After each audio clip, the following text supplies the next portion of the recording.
Terima kasih Mbak Lulu. Baik, saya akan langsung lanjutkan.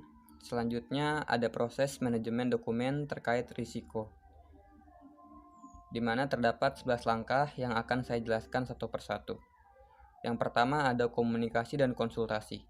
Komunikasi dan konsultasi merupakan pertimbangan penting pada setiap langkah proses manajemen risiko.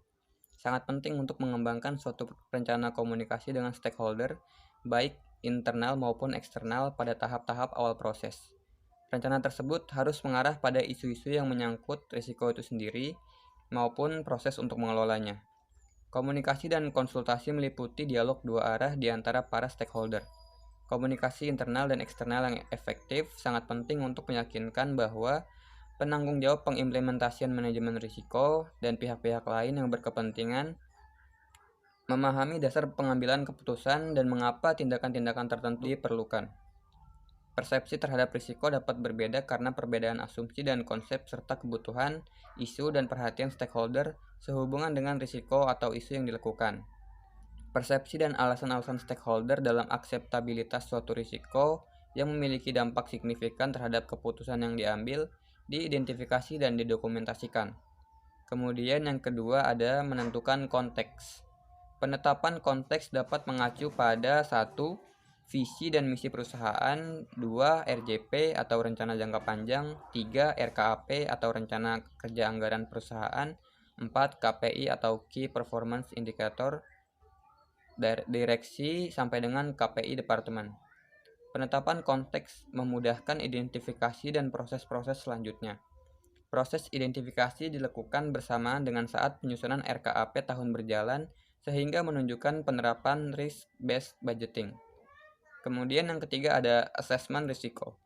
Asesmen risiko dilakukan oleh seluruh unit kerja mulai dari unit kerja setingkat kompartemen sampai dengan departemen setiap periode 3 bulanan. Key person sebagai perwakilan manajemen risiko di unit kerja bertanggung jawab terhadap pelaksanaan asesmen risiko antara lain meliputi identifikasi risiko, analisis risiko, dan evaluasi risiko. Jika unit kerja kesulitan dalam melakukan proses asesmen risiko, Departemen Kepatuhan dan Manajemen akan memberi bimbingan sampai dapat melakukan proses secara mandiri.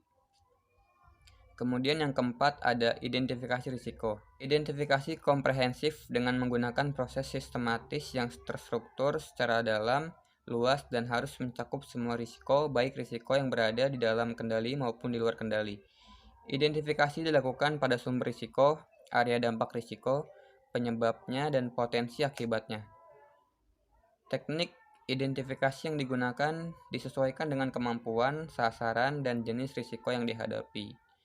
Alat identifikasi yang dapat digunakan antara lain brainstorming dan risk breakdown structure atau RBS. Dokumen utama yang dihasilkan dalam proses ini adalah daftar risiko. Kemudian ada analisis manajemen risiko.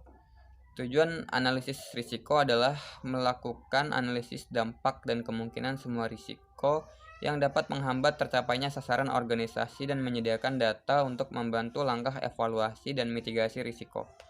Analisis risiko mencakup pertimbangan dan mengkombinasikan estimasi terhadap consequence dan likelihood di dalam konteks untuk mengambil tindakan pengendalian. Analisis risiko dapat berupa analisis kualitatif, semi-kuantitatif, kuantitatif, atau kombinasi di antaranya, tergantung pada informasi risiko dan data yang tersedia. Analisis kualitatif dapat digunakan pertama kali untuk mendapatkan indikasi umum mengenai level risiko. Selanjutnya dilakukan analisis kuantitatif yang lebih spesifik. Kemudian ada evaluasi risiko.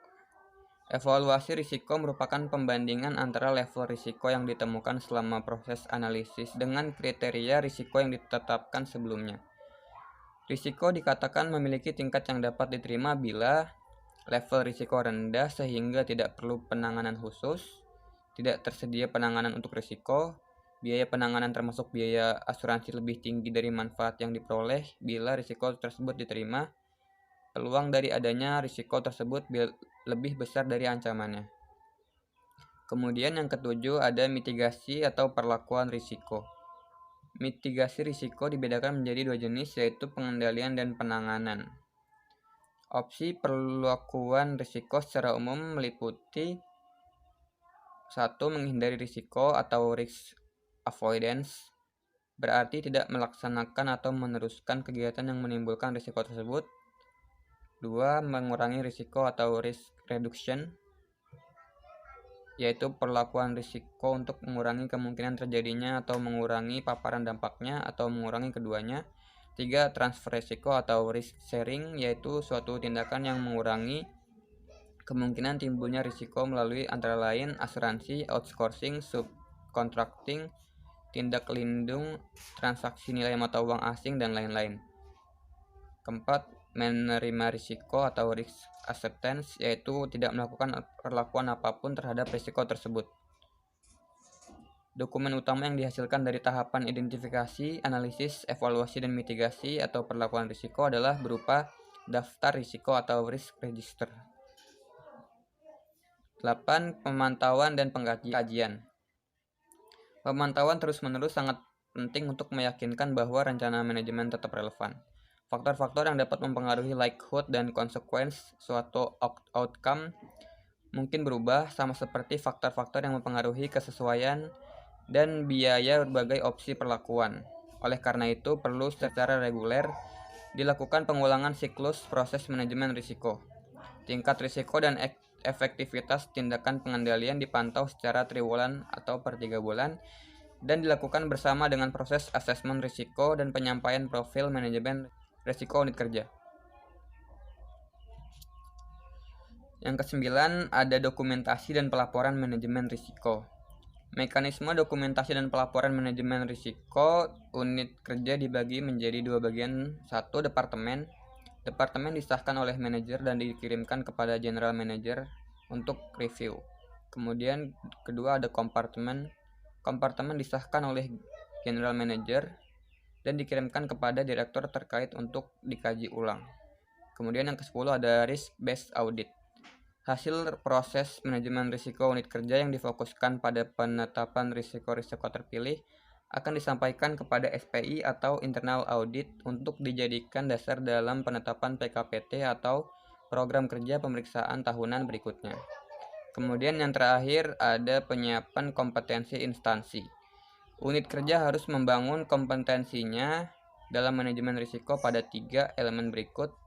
Yang pertama, para pengambil keputusan. Yang kedua, infrastruktur. Yang ketiga, sistem dan proses. Untuk penyiapan kompetensi, unit kerja manajemen risiko dapat bekerja sama dengan Direktorat SDM untuk melakukan pelatihan internal atau eksternal khusus kepada para pengambil keputusan atau pemilik risiko. Hal ini dimaksudkan agar para pengambil keputusan memiliki pemahaman yang sama tentang manajemen risiko.